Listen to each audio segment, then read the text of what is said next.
ESPN Plus is one of the best apps that you can download for your TV. Well, in today's tech video, I'm going to show you 3 different ways of how you can install ESPN Plus on your LG Smart TV.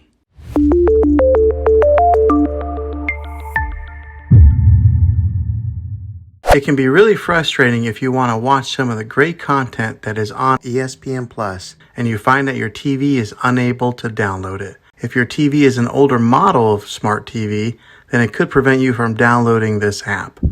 So the way that I'm going to show you how to install it will be able to work on any model of TV on any year of TV. You just have to have an HDMI port on your TV to plug into. I recommend getting a Roku stick or an Amazon Fire Stick. Both of these media streaming players have the capability of download ESPN Plus. You then use a Roku or Fire Stick as your main streaming player, which bypasses the operating system on your TV. If you want to spend a little more and get a more robust device that gives you a few more options, then take a look at the Apple TV 4K. All these devices plug into the HDMI port on your TV, no matter how old it is, no matter what model it is. I've had great luck with all these streaming players, and I'll put links in the description down below of where you can get one of them. Well, hopefully this video was helpful for you. If it was, go ahead and click a thumbs up on it. Go ahead and subscribe to my channel. I make tech videos all the time, and I would love to have you back in the next one. Take care.